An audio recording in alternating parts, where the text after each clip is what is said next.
Bismillahirrahmanirrahim. Assalamualaikum warahmatullahi wabarakatuh. Alhamdulillahirabbil alamin wa bihi nasta'in ala umuri dunya waddin. Wassalatu wassalamu ala asyrafil anbiya'i wal mursalin sayyidina Muhammadin wa ala alihi wa sahbihi ajma'in. Amma ba'd. Mari kita mulai majelis ilmu ini dengan bacaan Ummul Quran.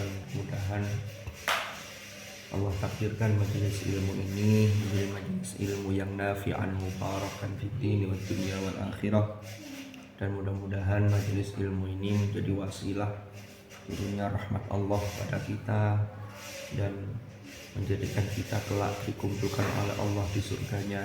Amin ya rabbal alamin. Ala hadhihi niyyah wa ala kulli niyyatin salihah wa ala ma nawainah wa ala ma nawahu as-salafus salih.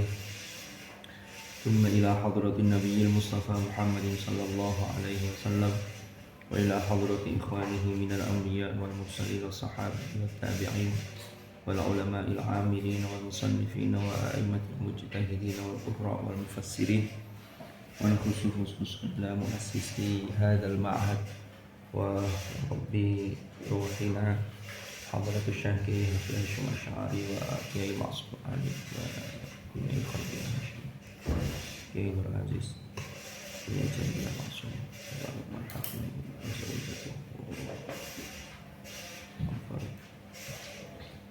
wa jami'i man 'allama fi hadzal ma'had wa nakhusu khususan ila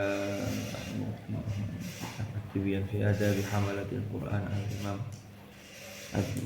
Zakaria Yahya bin Sharaf an-Nawawi asy-Syafi'i wa ila jami'i masyayikhihim wa usulihim wa fudailihim wa nafa'ana bihim wa bi ulumihim fid dharain amin.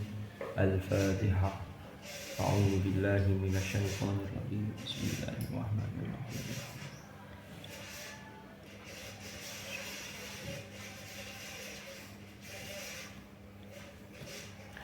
Bismillahirrahmanirrahim. Qala al-muallif rahimahullahu ta'ala wa nafa'ana bih wa bi ulumihi fid dharain amin. Faslun ay hadza faslun, utawi iki iku fasal. Ini kita masih membahas tentang ayat-ayat atau surat yang disunnahkan untuk dibaca pada awqatin wa ahwalin makhsusatin, yaitu pada waktu-waktu tertentu. Pada episode yang lalu kita sudah membahas tentang bagaimana yang dicontohkan oleh Rasulullah Sallallahu Alaihi Wasallam dan juga dipraktekkan oleh para sahabat, para as-salafus salih, yaitu membaca ayat kursi, membaca surah al-ikhlas, membaca al-mu'awwidhatain, membaca 2 ayat dari akhir surah Al-Baqarah, termasuk Nabi pernah juga membaca surah Az-Zumar dan surah Bani Israil. Ini sebelum beliau tidur. Nah, sekarang bagaimana ketika bangun? Ternyata ketika bangun itu juga ada yang tuntunan yang membaca ayat-ayat tertentu, termasuk ini yang akan kita baca ini. Bismillahirrahmanirrahim. Wa yustahabbu, dan disunnahkan. Wa yustahabbu, dan disunnahkan opo an yaqra'a, untuk membaca, yentoh membaca sopo seseorang idza staiqadha, apabila telah terbangun. Idza staiqadha, apabila telah terbangun, sudah bangun ya, maksudnya tangi, bangun, min naumihi, dari tidurnya.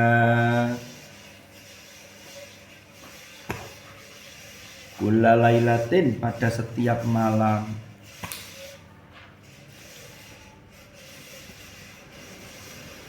Baca apa?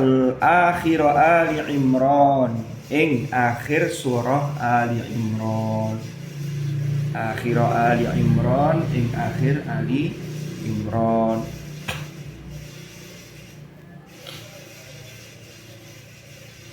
Ini yang menarik dalam tulisan ini, sampai kalau mengamati satu persatu lafadznya, disunahkan membaca apabila bangun dari tidur. Itu ada kalimat kullalailatin. Apa artinya kullalailatin itu? Setiap malam. Memang waktunya tidur itu kan malam. Wa ja'alnal laila libasa wa ja'alnan nahara ma'asha. Apa artinya libas itu? Libas itu kan pakaian, selimut. Jadi malam itu sebagai tempat untuk apa? Istirahat. Tetapi yang menarik di sini kullalailatin, orang tidur itu kan malam. Rasulullah Shallallahu Alaihi Wasallam, dan para sahabat itu ternyata bangunnya itu masih malam. Kenapa? Karena bangunnya itu sebelum masuk waktu subuh, maka disebut sepertiga malam. Jadi beliau itu bangunnya malam, tidurnya cepat. Cepat itu ya cepat tidur, tetapi juga bangunnya cepat. Jadi di sini tidak dikatakan beliau itu bangun dari tidur itu setiap habis subuh. Wah, berarti subuhnya sudah lewat. Ini enggak ini. Jadi bangun itu langsung baca akhir surah Ali Imran. Terus beliau mengambil air wudhu, lalu kemudian melaksanakan qiyamul lail, termasuk sholat tahajud di malam hari. Jadi ini yang dicontohkan oleh para sahabat juga. Ketika bangun, akhir surah Ali Imran itu dimulai dari ayat apa? Min qaulihi ta'ala, dimulai dari firman Allah Ta'ala, Inna fi khalqis samawati wal ardi wa ikhtilafil laili wan nahari la ayatin li ulil albab alladzina yadhkuruna Allaha qiyaman wa qu'udan wa 'ala junubihim wa yatafakkaruna fi khalqis samawati wal ardi. Terus sampai bawah, sampai sebelahnya. Fastajaba lahum rabbuhum, sampai ya ayyuhalladzina amanu apa? Ya ayyuhalladzina amanu sabiru wa sabiru wa rabitu wattaqullah. Terusannya apa? Nah, itu sampai akhir itu. Jadi itu dibaca setiap bangun tidur. Kira-kira sampean kober apa enggak? Ada yang sudah rutin baca doa ketika bangun tidur minimal alhamdulillahilladzi ahyana ba'da ma amatana wa ilaihi nusyur. Sudah hafal? Sudah dipraktekkan? Ya kadang-kadang kalau pas ingat, sering ingatnya apa sering lupanya? Ini saya bukan sampean. Kalau sampean saya yakin banyak yang sudah baca. Doa itu juga menarik ya kalau sampean lihat. Dulu kan pernah saya ceritakan itu ya. Jadi alhamdulillahilladzi ahyana. Apa artinya ini? Segala puji bagi Allah yang menghidupkan kami. Lanjutannya apa? Ba'dama amatana, setelah Allah mematikan kami. Berarti tidur itu mati kan? Allahu yatawaffal anfusa hina mautiha wallati lam tamut fi manamiha fayumsikul lati qada 'alaiha dan seterusnya. Jadi ternyata orang tidur itu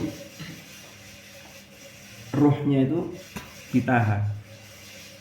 Nanti ditahan itu ada yang tetap ditahan, enggak dikembalikan, ada yang dikembalikan sampai pada masa ketika dia hidup, sampai ajalnya datang. Jadi kalau masih bisa kita bangun lagi, menghirup udara segar, itu sesungguhnya kalau dimulai dari doa bangun tidur, minimal dari doa itu, kita itu nggak ada orang males, itu nggak ada. Karena berpikir begini, iya ya saya diberi kesempatan hidup ini berarti masih diberi kesempatan untuk amal. Kalau sudah mati bisa amal nggak? Nggak bisa, tinggal memetik hasil dari amal yang kita lakukan ketika masih hidup. Ono wong ngaji, ada orang mati tapi masih bisa terus banter, memungkinkan nggak? Ya. Tapi ada itu satu kisah itu tentang surah Al-Mulk. Jadi suatu ketika sahabat-sahabat Rasulullah Sallallahu Alaihi Wasallam, kan dulu itu kalau masa perang di daerah mana, itu kan kemudian mendirikan tenda. Kalau itu perangnya di luar kota Madinah atau ketika melakukan ekspansi. Jadi ekspansi militer karena untuk mempertahankan Islam. Ini kan kemudian mereka ini membuat satu camp tentara. Itu baik pada zaman Rasulullah ataupun setelah Rasulullah. Termasuk dulu zamannya Khalifah Umar. Itu kan juga beberapa kali melakukan penaklukan di negara-negara atau negeri-negeri yang Islam ini dimusuhi sehingga akhirnya ditaklukkan. Itu biasa kalau kemudian di tengah padang pasir lalu kemudian mendirikan khaimah. Khaimah itu ya perkemahan tapi bukan kemah kayak kita di ini ada perkemahan bikin tenda. Enggak, ini tendanya memang biasanya untuk termasuk nyimpen peralatan perang. Ya perang ketika itu perang fisik ya. Nginep di situ. Suatu ketika pernah sahabat itu mendirikan kemah. Tiba-tiba malam itu terdengar ada suara ngaji. Ada suara ngaji. Yang dibaca itu surah Al-Mulk.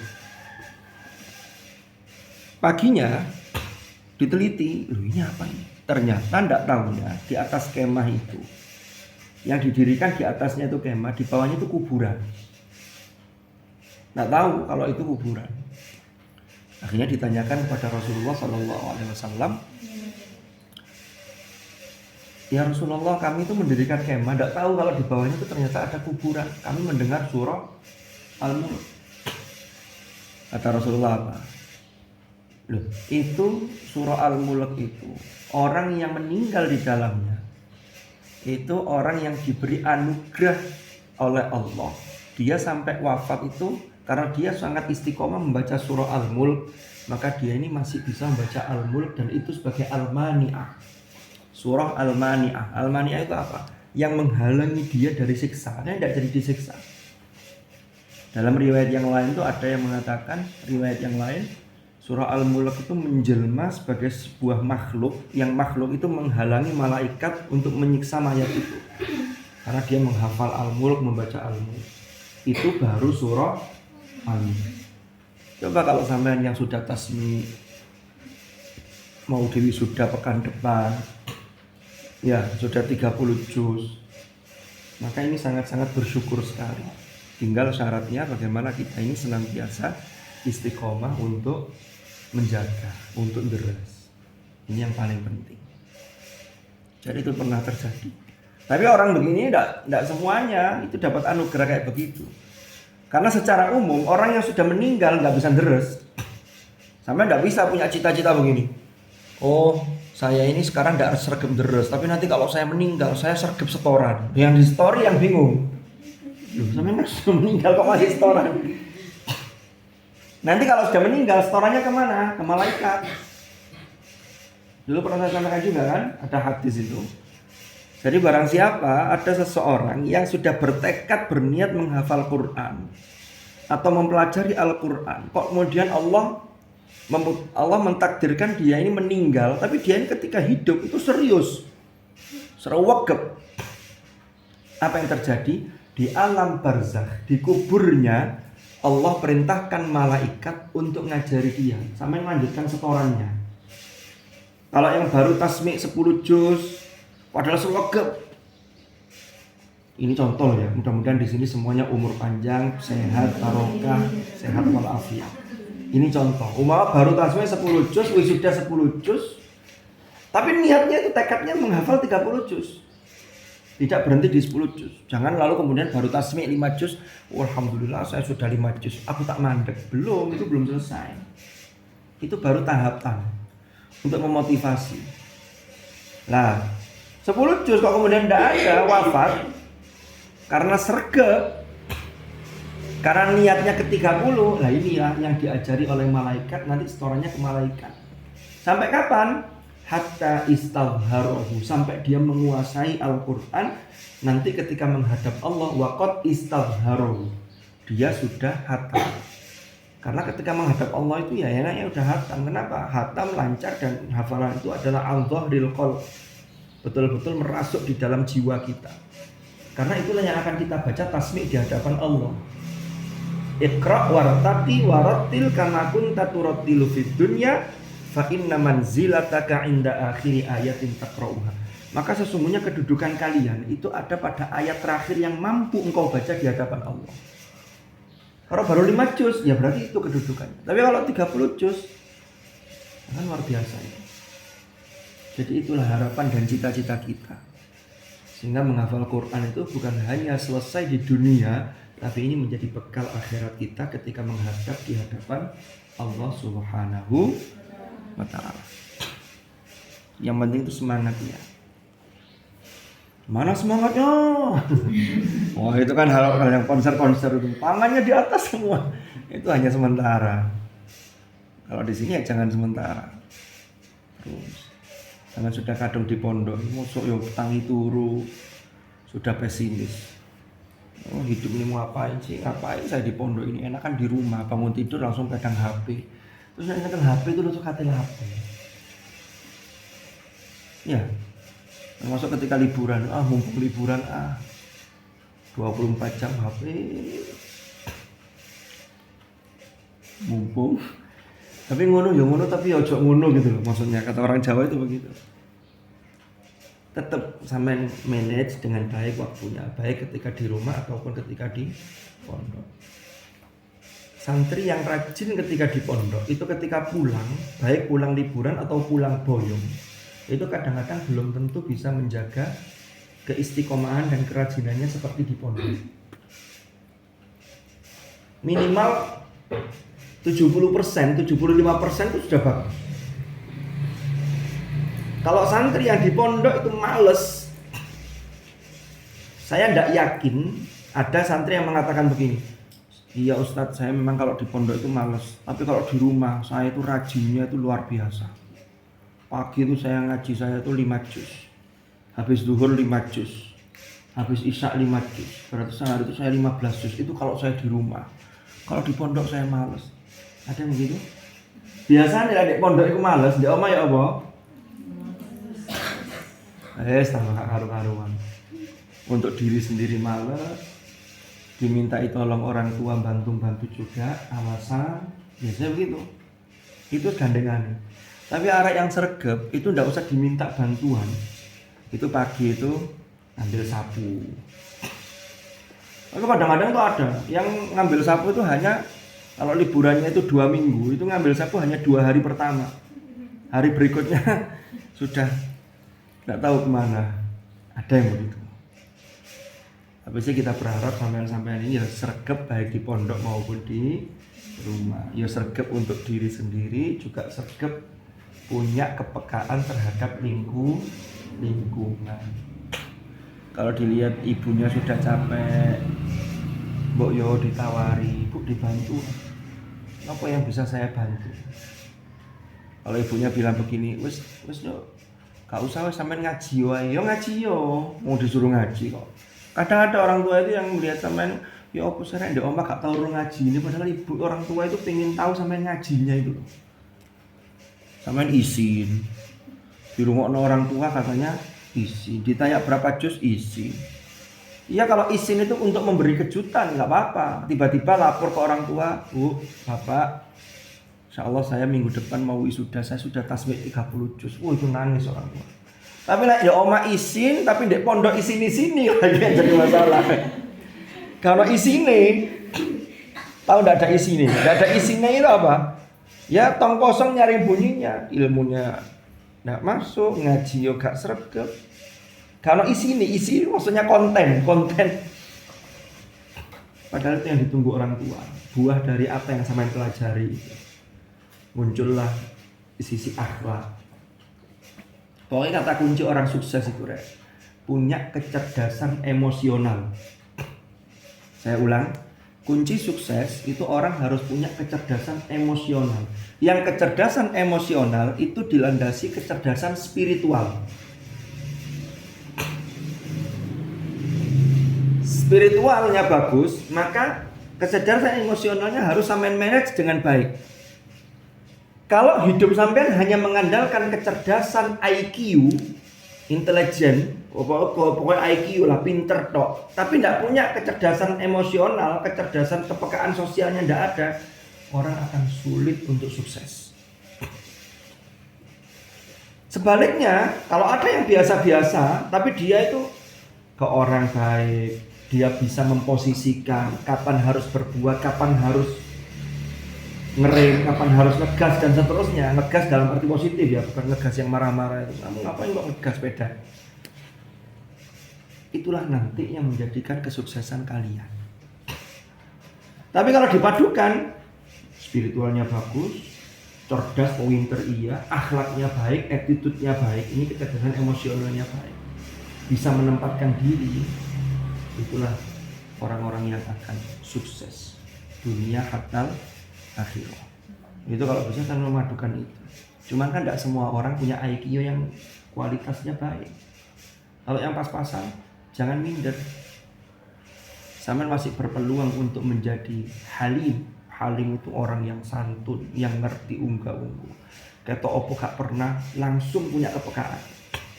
Contoh, masuk musola mau ngaji, mau bantal. Pokoknya bantal ini lapo di tengah-tengah. Kan tidak mungkin ada orang tiba-tiba tidur di sini. Sampean ambil diringkes ditaruh. Itu namanya punya kepekaan. Ini contoh ya. Contohnya tidak harus bantal, guleng ya tidak apa-apa. Ini contoh. Jangan orang itu sok cuek. Nggak, ini contohnya, contoh yang lain ada. Ada sampah berserakan. Ketok sampah, rusak dari rusuh, tapi duduk aku. Sekarang itu duduk aku. Orang itu kalau dia ringan untuk menolong sesama, ringan untuk berbuat sesuatu, ringan untuk berbuat kebaikan, itulah kunci kesuksesan. Kan ada cerita itu, ini kok cerita, ini baru satu baris kok sudah cerita. Suatu ketika ada orang yang bertetangga. Hadis Rasulullah itu kan mengajarkan man kana yu'minu billahi wal yaumil akhir falyukrim jarah. Barang siapa yang beriman kepada Allah dan hari akhir, maka hendaklah dia memuliakan tetangga. Memuliakan tetangga itu bentuknya macam-macam, termasuk punya kepedulian. Suatu ketika ada orang yang bertetangga. Yang satunya ini rumahnya 2 lantai, yang satunya hanya 1 lantai, tidak ada atapnya, cuma lantai tok. Yang satunya juga begitu, lantainya 2, tapi tidak pakai atap. Maksudnya 2 lantai itu ya tingkat gitu. Tiba-tiba yang orang punya 2 lantai ini melihat ke bawah, yang orang 1 lantai itu. Dilihat di depan rumahnya, karena ke pagarnya begitu, ada ular. Dalam hatinya orang yang punya rumah 2 lantai, karena dia tidak punya kepekaan terhadap tetangga, dia bilang begini, ono ulo, apa ono cokot ulo. Lo ada lo orangnya begitu tak ada. Untung gak nang omamu dhewe. Itu berarti dia nggak punya kepekaan. Tapi kalau orang punya kepekaan, dia segera menghubungi tetangganya, ngasih tahu, hati-hati, saya tadi melihat ular. Entah gimana caranya, apa manggil pemadam kebakaran atau gimana. Kan ular itu juga bisa ditangani oleh pemadam kebakaran. Saya pernah lihat TikToknya itu. Di daerah mana itu ya.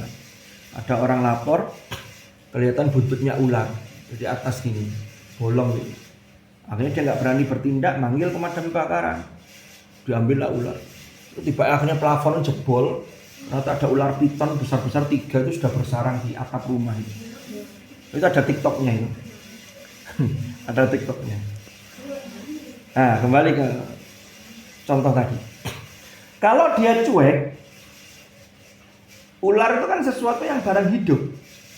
Mestinya dia berpikir begini, nggak boleh dia cuek.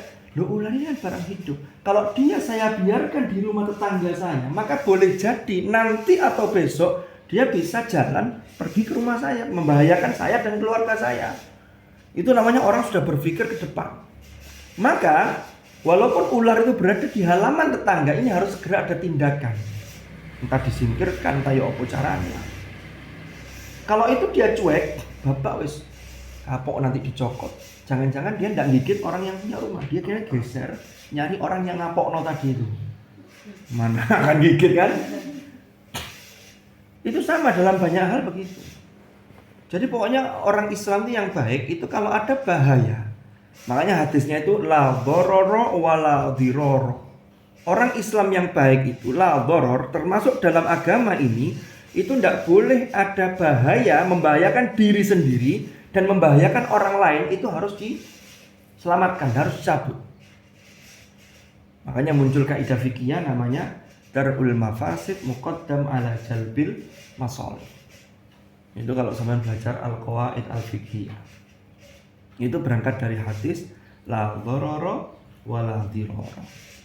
Tidak boleh membahayakan diri sendiri apalagi juga membahayakan orang lain.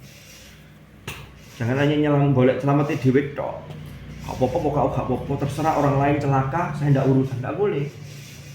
Orang yang sudah berusaha untuk menyelamatkan orang lain itu dia juga punya pahala yang luar biasa.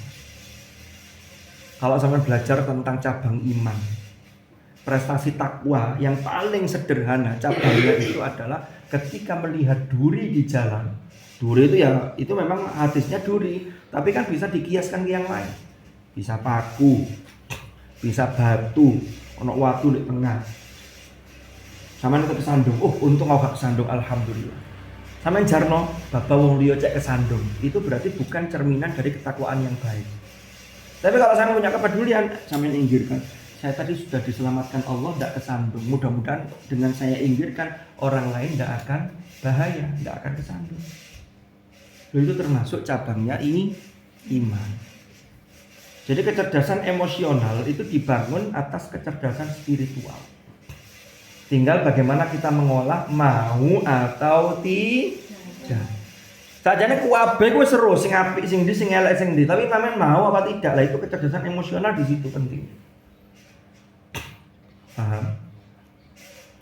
Di rumah bantu orang tua itu baik apa enggak? Baik. Ngewangi kora-kora, cuci piring. Minimal sampean habis makan untuk diri sendiri, piring sampean dhewe sampean korai, minimal. Piring sama sendok. Saya yakin dari sekian banyak ini ada yang sudah sergap, tapi ada yang masih rencana. Saya sudah rencana untuk rajin, tapi ditunda-tunda. Akhirnya ya namanya kora-koraan kan, tempat cuci piring itu kan macam-macam. Ada yang luas bisa naruh tempat piring kotor banyak, ada yang sempit. Lah kalau sempit, umama sama sudah niat, Bu nanti tak korai kok. Tapi ditumpuk kok sampai zuhur. Kira-kira nanti lama-lama bersih nggak? Ya bersih, akhirnya dibersihkan sama ibu sampean. Karena kan salah untuk yang lain, tempatnya nggak cukup.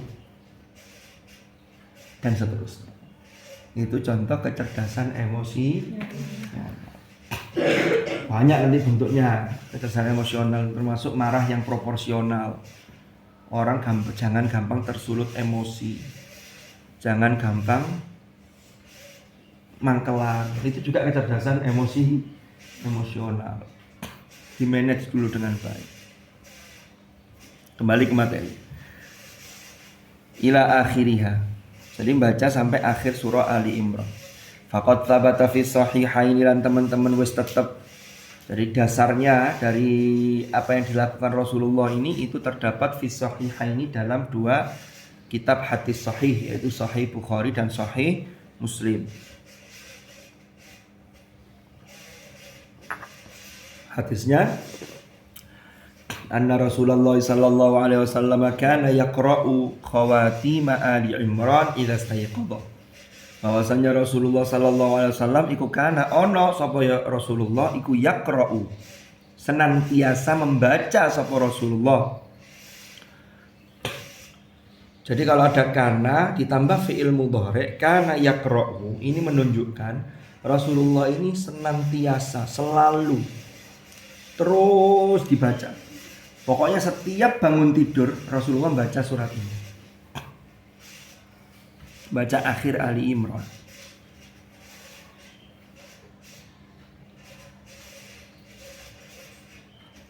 Khawatima Ali Imran, ing penghujung atau penutup surah Ali Imran. Kapan itu? Idza staiqadha, apabila beliau bangun dari tidur.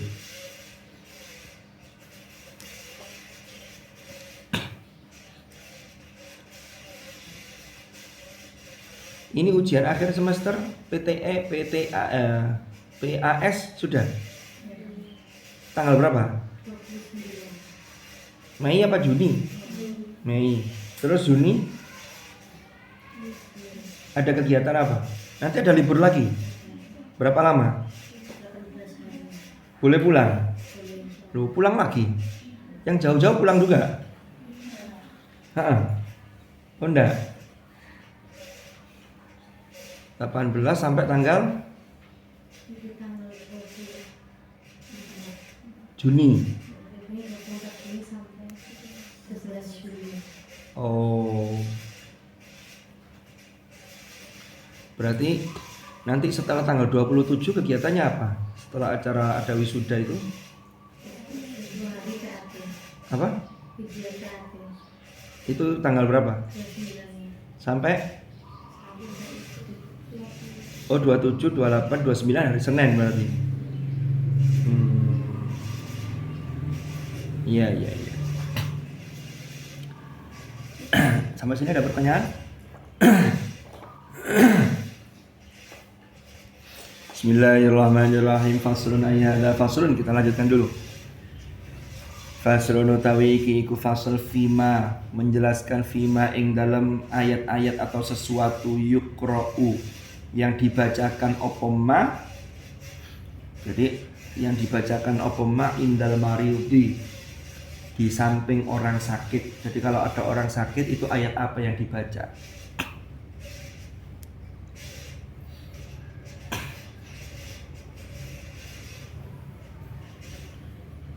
Termasuk etika menjenguk orang sakit itu jangan sampai lupa. Itu berikan daya optimis kepada orang yang sakit. Jangan sampai ngomong yang tidak enak. Jenguk orang sakit, suhu panasnya, tubuhnya suhunya 40,5 sama temperatur pakai tem yang tembak itu 40,5. Ya Allah, sampai kok panas? Kemarin tetangga saya panasnya 40 meninggal. Jangan. Ini namanya gak etis. Urusan meninggal tidak meninggal itu urusannya Allah dengan malaikat Israel, diperintah atau tidak kan begitu. Sama jangan memutuskan sampai orang yang sakit parah sekalipun, kalau dia masih sadar, tetap sugesti kata-kata yang positif itu sangat perlu. Yakinlah sampai ini bisa sembuh. Tidak ada penyakit yang tidak ada obatnya. Hanya kita ini sekarang sedang ikhtiar. Mudah-mudahan dengan pengobatan ini sampai cocok dan diberi kesembuhan oleh Allah. Amin. Loh, itu namanya optimis. Jangan sampai ngomong sehingga enggak kayak tadi itu. Apalagi nanti kalau ada di antara kalian yang jadi dokter. Ada yang punya cita-cita jadi dokter? Kalau enggak, enak apa-apa. Jadi perawat? Enggak. Jadi bidan? Terus pokoknya tenaga kesehatan lah. Jadi apoteker? Umpama ada. Loh, jadi dokter kenapa kok sampai enggak bercita-cita? Karena saya sadar, sampai sudah menyadari kemampuannya. Sehingga untuk tes jadi kedokteran itu, untuk tes masuk di kedokteran itu sudah pesimis juga. Bukan karena tidak seneng, tidak pengen, karena menyadari aku ini IPS saya wes gak IPA ini angel. Jangan-jangan tidak pengennya itu karena itu. Kemarin itu pekan yang lalu, 2 pekan yang lalu ya. Saya minggu yang lalu kan tidak ngaji. Hanya Sabtu saya kesini jemput anak saya sakit kemarin. Saya kan Sabtu lewat sini, tapi minggunya Ahadnya tidak ngaji saya. Karena saya Sabtunya udah langsung balik ke Malang. Saya 2 pekan yang lalu, beberapa hari yang lalu, itu ngetes calon penerima beasiswa teladan jalur tahfidz di Malang. Ada salah satu peserta itu ngajinya itu enak, cowok, alumni Semarang, saya lupa pondoknya apa, orang Madura. Ngajinya enak. Saya kasih 3 soal, juz 9, juz 17 sama juz 26. Itu tidak ada salah sama sekali. Dan itu bacanya hampir 1 halaman. Karena saya ketika ngetes itu tidak pingin saya hentikan sebenarnya, karena saya menikmati bacaan itu. Akhirnya tak rekam. Sudah saya upload di TikTok saya. Nanti kalau pas liburan silakan dilihat nanti. Saya rekomendasi dari sisi tahfidnya, kan ujiannya ada dua. Pertama ujian CBT, tes komputer pakai tes komputer itu. Yang kedua tes tahfidnya. Tes tahfid ini menunjang. Tes CBT tergantung nanti jurusan yang diambil. Kalau jurusannya jurusan sains, jurusan kesehatan ya, dokter, pendidikan dokter, farmasi, itu memang passing grade-nya tinggi. Kalau nilainya tidak mencukupi, maka dia nanti pasti pilihan berikutnya. Karena di kedokteran itu passing grade-nya harus tinggi. Kenapa? CBT-nya tinggi. Karena tadi itu kuatirnya nggak bisa ngikuti. Karena di kedokteran kan sistemnya pembelajarannya bukan SKS tapi sistem blok. Jadi langsung di paket ini. Dan itu ada mata kuliah tertentu yang semuanya ini harus lulus, harus minimal nilai sekian dan seterusnya. Karena kalau itu berat. Kalau dipaksakan otak seseorang, kemampuan seseorang di kedokteran, ini nanti khawatirnya nggak bisa lulus. Atau kalaupun lulus, ini berbahaya, nanti akan terjadi malpraktek. Karena kedokteran itu urusan nyawa manusia. Pokoknya kesehatan kan urusan dengan manusia. Ternyata dari Qur'annya lulus. Ternyata saya dapat informasi anak ini di kedokteran itu hanya ngambil 1 orang yang lulus dari 60 yang diambil. Yang tes itu 315. Yang lulus hanya 60 orang untuk jalur prestasi tahfidz mandiri. Dan satu-satunya yang saya tes itu ternyata dia masuk di kedokteran. Waduh, berarti hari ini spesial ini. Saya lihat komen-komen di TikTok ini macam-macam. Ada yang saya tidak kenal, banyak tidak kenal. Ada yang komen, ya Allah, satu yang kayak gini ya Allah. Ngono sing komen ngene.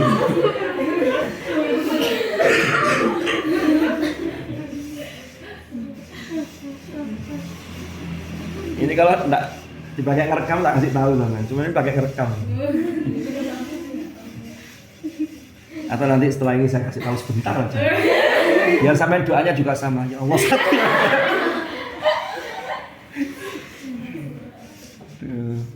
Jadi Qur'annya sudah jadi dia. Kemampuan kapasitas intelektualnya, IQ-nya luar biasa. Nah, saya sampai gini, ya Allah iya ya ono wong koyo ngene iki. Artinya apa? Allah itu memberi fadl, memberi anugerah. Memang tidak semua orang, tetapi saya yakin dia jadi kayak gini, ini usahanya ini tidak hanya dari dia, tapi banyak faktor. Bisa jadi dari doa mbah-mbahnya, doa orang tuanya. Lalu yang berikutnya dari usahanya dia dan doanya dia. Kalau doa dari orang tua, doa dari mbah sampean sudah oke, sampean tidak ada usaha, ya tidak bisa jadi kayak gitu kan gitu. Jadi itu saling berkaitan satu sama lain. Ini penting sekali. Nantilah saya kasih tahu setelah kita ngaji ini. Gimana? Penasaran? Oh enggak. S1, saya baru lulus. Dia lulus Alia tahun yang lalu pengabdian 1 tahun. Karena di pondoknya kan ada pengabdiannya. Jadi belum nggak jauh saya dengan sampean. Jadi sampean kalau doa ya Allah, tidak apa-apa. Karena nggak jauh usianya.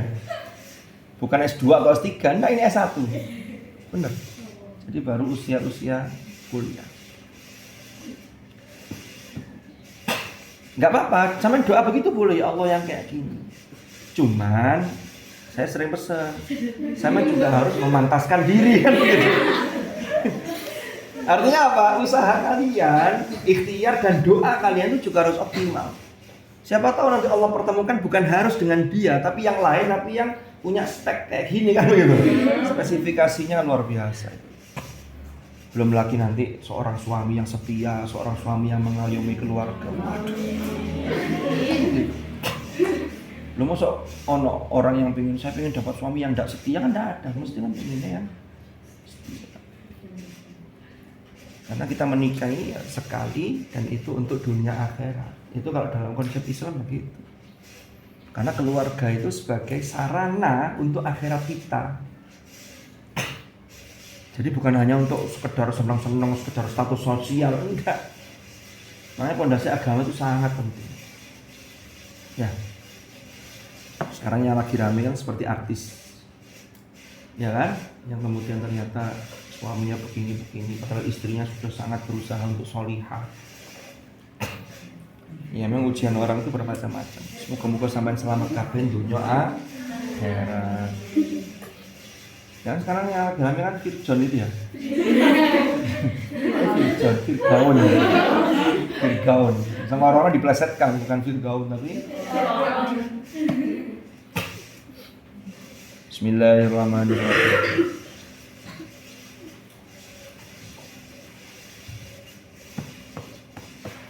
Ada yang nanya? Monggo kalau barangkali ada pertanyaan. Kamu nggak nanya. Misalkan kamu nanya, ini kamu nggak nanya.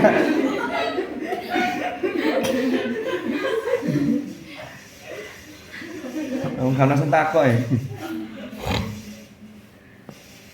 Bismillahirrahmanirrahim. Yustahabbu. Jadi maksud saya tadi, oh ini ada cerita yang terpotong tadi ya. Kalau sampean jadi dokter, umpama ada yang ditakdirkan jadi dokter atau perawat. Perawat itu kan ngerawat orang sakit. Itu ngomongnya yang enak ke pasien. Jangan lalu memandang pasien itu dari yang terlihat. Kalau yang pasien datang orang desa, orang kampung, lalu sampai sudah sinis duluan, masuk itu sudah pandangannya tidak enak. Itu kasihan pasiennya. Belum lagi kalau ngomongnya, ya, ibu gini ya, nggak enak. Padahal dokter itu atau ahli kesehatan atau umpama bukan dokter, bukan perawat, tapi di antara kalian ada yang dianugerahi oleh Allah bisa pengobatan alternatif. Umpama nyuwuk tahu nyuwuk ya. Tiba-tiba sampai setiap ada orang sakit, nyun tolong dibacakan Fatihah. Kok banyak yang cocok sembuh, tiba-tiba sampai yang terkenal, lo kan nggak tahu itu. Lu jangan diketawain lo, itu profesi yang luar biasa, itu profesi yang ada tirakatnya, ada riyadhahnya yaitu. Karena orang nyowo itu tidak mungkin cul-culan. Ada orang sakit, dibacakan Fatihah, Fatihahnya sama, tapi beda yang baca, itu tingkat kemanjurannya berbeda. Bukan salah Fatihahnya, tapi salah yang baca. Lisan kita ini sering untuk apa? Ada orang tuh yang mandi begitu, nyowo terkenal. Itu tetap kedepankan bagaimana berempati dan bersimpati kepada orang lain sehingga ngomongnya itu mendinginkan. Orang kalau sakit datang untuk berobat, itu ketika yang dihadapi yang obat itu sudah menyenangkan, meneduhkan, itu sudah separuh dari obat. Sampai sakit, umpama ada yang sakit, datang ke puskesmas, ada tulisannya harap antri, sebentar lagi dokter akan bersama Anda. Ternyata ketika masuk ruang praktek, dokternya ndak enak, metu tambah ngeluh. Dokter gak enak plus tambah loro kabeh, lo kan begitu. Tapi kalau dokternya enak, obat belum diminum, sampean sudah tersugesti. Iya, kata dokternya tadi saya bisa kok sembuh. Sakit begini ini insya Allah banyak yang sembuh. Saya bisa sembuh. Jadi, saya punya daya sugesti yang luar biasa dan itu sudah sekian persen memberikan sumbangsi yang positif terhadap pasien yang sedang sakit. Ada yang pernah berobat ke puskesmas? Dokter jaga itu kan macam-macam. Ono dokter yang pas enak, dokter pas gak enak. Nanti curhat-curhatan kalau sudah sembuh itu cerita ke teman. Dokter emang enak, dokter emang gak enak. Dokter sing bisa iku sing kacamataan ngono barang. Sing gak kacamataan sing rada lemu, mau gitu umpama lo ya. Ya itulah kemudian pasien itu menilai. Tapi kalau sampean itu sudah baik, Masya Allah. Saya masih ingat dulu cerita ketika Ning Ria itu kakaknya Gus Faiz tuh. Dulu kan beliau itu dokter gigi kan maksudnya. Dulu kan sempat jadi kepala puskesmas. Sampean belum mondok sini. Tahun berapa itu? Dulu aktif praktek di puskesmas. Beliau itu kan orangnya telaten. Itu banyak sebenarnya pasiennya itu yang ketika kemudian beliau tidak praktek lagi itu nyari sebenarnya. Karena ketika orang apalagi sakit gigi kan, ya walaupun sakit gigi itu masih lebih baik daripada sakit hati. Karena ada nyanyiannya, lebih baik sakit gigi daripada sakit hati ini. Sampai tidak menangi lagu itu. Oh, sampai belum lahir itu. Itu lagunya siapa penyanyi dangdut namanya Meggy Z. Tahu Meggy Z? Tidak tahu. Meggy Z itu saudaranya banyak. Meggy A sampai Meggy Z. Banyak itu saudaranya. Ada 20 berapa itu? 26. Ya sakit apapun enggak enak. Tapi sakit gigi itu kan, ada yang pernah sakit gigi? Waduh, sakit gigi itu jangankan melihat meneng tak ndelok wong lebih ngaploki. Diajak ngomong biasa itu, oh ojo takoki. Wedok. Ditanya tak itu malas jawab. Delok tok wong tak wis rasane sumpek kabeh. Mungkin di antara kalian ada yang keterima di Fakultas Kedokteran Gigi. Kan FKU dengan FKG, biasanya FKU itu passing grade-nya lebih tinggi. Kalau kedokteran gigi biasanya bawahnya, tapi tetap tinggi itu. Karena ternyata urusan gigi itu jelimet sekali itu. Karena gigi ini kaitannya dengan saraf mata, saraf gigi tak sini tak itu urusan gigi itu. Nanti gigi itu ada spesialisnya lagi, ada spesialis konservasi gigi, ada spesialis apalagi banyak itu.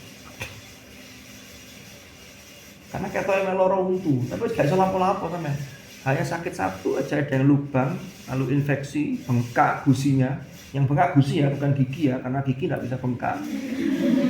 Kalau gigi bengkak, ya apa?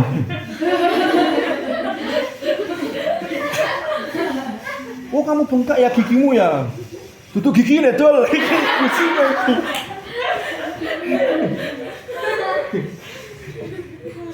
Cuman orangnya salah kaprah, tapi yang penting paham lah, enggak apa-apa. Imu bengkak ya, iya lu sakit. Yang penting pada pahami gitu. Itu kan bahasa majas kan begitu. Kalau bahasa kita itu salah kaprah. Banyak kan? Menanak nasi. Jenenge menanak itu ya bukan nasi, itu beras ditanak jadi nasi. Godhog wedang. Sing digodhog banyune itu tuh wedange. Wedang itu kan kalau sudah dicampur kayak gini, campur teh. Nah ini contoh wedang. Wedang kopi, wedang teh gitu. Apakah sudah jadi teh kalau digodhog kan enggak? Tapi enggak apa-apa, boleh. Makanya memahami sesuatu itu jangan terlalu saklek. Ada pemahaman-pemahaman yang bersifat tidak hakiki. Ini bahasa apa sih ini? Lanjut. Pokoknya dadi wong sing apik lah, apapun profesi Anda, itu penting. Apalagi jadi ustazah. Jadi ustazah itu jangan hanya nakut-nakuti. Rasulullah itu kan dawuh, basyiru wala tunaffiru. Basyiru wala tu'assiru. Yassiru wala tu'assiru, basyiru wala tunaffiru. Permudahlah, jangan mempersulit. Berilah kabar gembira, jangan nakut-nakuti. Jadi orang itu harus ngasih kabar gembira dulu. Ojo dikikirin medeni, ada ustadz dai. Hati-hati. Kalian baca sholawat tiba itu tidak pernah dicontohkan Nabi. Maka sesuatu yang tidak dicontohkan Nabi itu bid'ah. Wa kullu bid'ah dhalalah finnar. Loh ini nakut-nakuti. Ya nanti dilihat dulu parameternya. Tidak semua yang tidak dilakukan Nabi itu mesti dianggap sesat. Enggak. Sini. Masa saya itu terlalu menakutkan. Dari sini sudah lari. Apa jangan-jangan anak kecil tidak paham dengan kata sini. Sini itu dikira sana. Kalau sana dikira sini.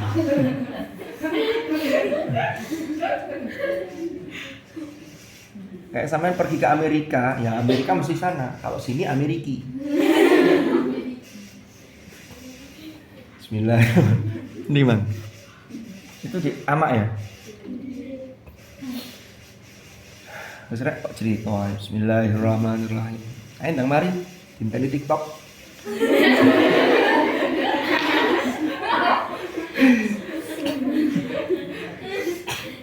Bismillahirrahmanirrahim. Didik.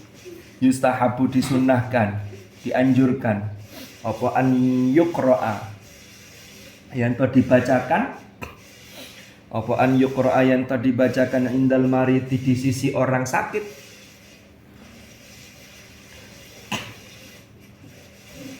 Dibacakan apa? Bil Fatihati.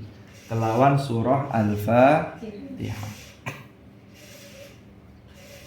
Liqaulihi berdasarkan sabda Rasulullah sallallahu alaihi wasallam fil hadits sahihi di dalam hadis sahih. Fiha ing dalam bacaan surah Al-Fatihah.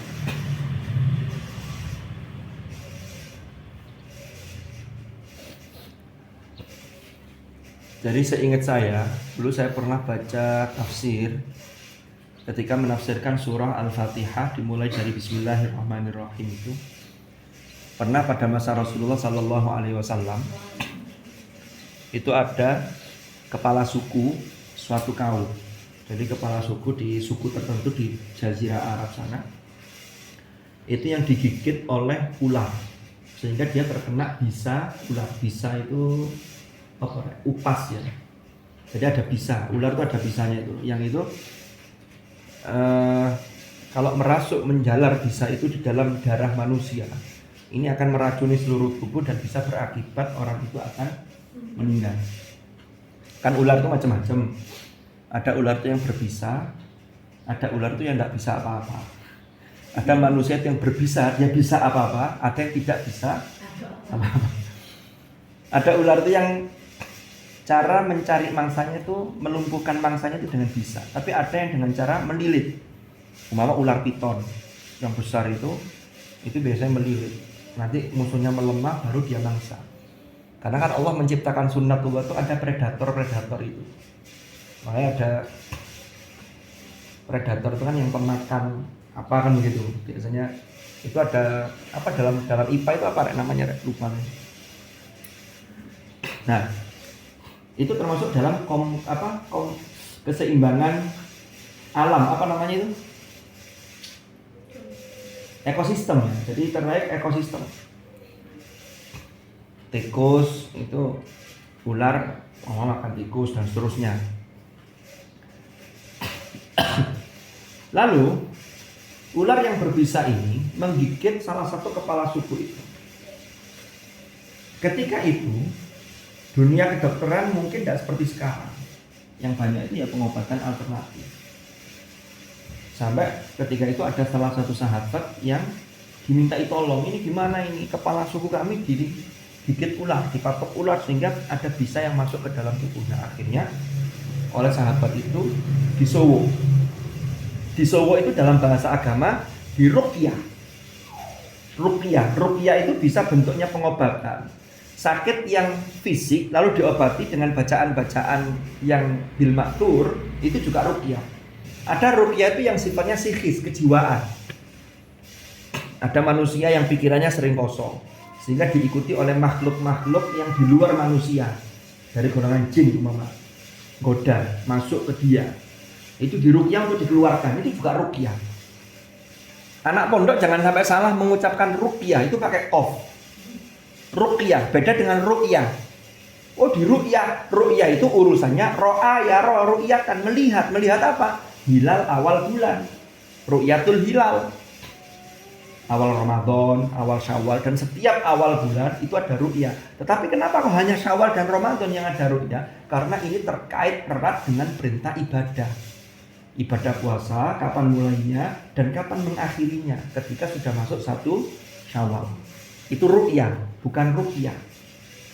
Kalau ada orang yang kemasukan jin di ruqyah, nggak selesai karena masih delok ini. Harus ruqyah. Itu bedanya. Paham? Kalau ada hilal awal Ramadan atau hilal Syawal bukan di ruqyah, tapi di ruqyah. Kalau di ruqyah hilal metu gak diwaca-waca enggak cocok. Ini harus bisa dibedakan. Kemudian oleh sahabat tadi berhasil dibacakan surah Al-Fatihah, ternyata orang itu sembuh. Sehingga Rasulullah dawuh, "Wa ma adraka annaha ruqyah." Jadi kejadian tersebut dilaporkan ke Rasulullah. Rasulullah menegaskan bahwa iya memang surah Al-Fatihah itu adalah surah untuk ruqyah, untuk menyembuhkan, untuk nyuwuk. Paham? Maka Rasulullah dawuhnya, "Wa ma adraka, tahukah kamu atau adakah yang memberitahu kamu bahwasanya annaha surah Al-Fatihah iku ruqyatun, berfungsi sebagai ruqyah."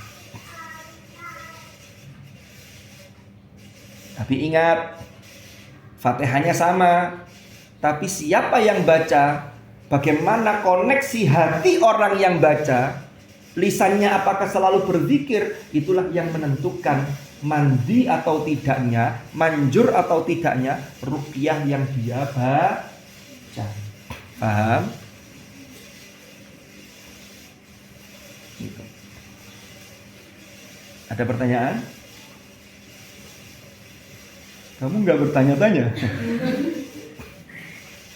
Wallahu a'lam. Bismillah. Kita lanjutkan pada episode yang akan datang. Mudah-mudahan manfaat, mudah-mudahan barokah. Al-Fatihah.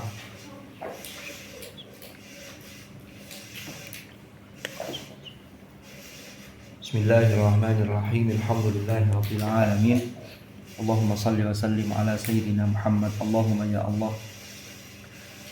Allahumma ma'al Qur'an ij'alna wa auladana wa dhurriyyatina wa ahlana wa ashabana min ahlil Qur'an wa min ahlil ilmi wa ahlil khair waj'alna wa iyyahum minal ladzina astafaita min ibadikal ladzina warithu kitabak wa sabaqu bil khairati bi'idnik birahmatika ya arhamar rahimin. Allahumma anfa'na ma 'allamtana wa 'allimna ma yanfa'una warzuqna ilman nafi'a. Allahumma inna nastaudi'uka ma qara'na wa ma hafidna wa ma 'allamtana fardudhu ilaina 'inda hajatina ilaih. Allahumma ja'al ijtima'ana hadha ijtima'an marhuma wa tafarruqana min ba'dihi tafarruqan ma'suma wa la taj'al ma'ana wa fina syaqiyyan wa la mahruma bi rahmatika ya arhamar rahimin. Wa sallallahu ala sayyidina Muhammad. Alhamdulillahi rabbil alamin. Al-Fatihah.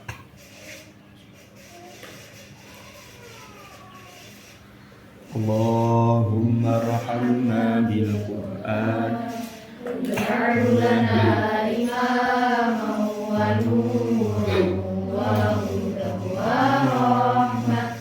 Allahumma dhakkirna minhu ma nasina wa 'allimna minhu ma jahilna warzuqna tilawatahu ana al-laili wa atrafan nahar waj'alhu lana hujjatan ya rabbal alamin.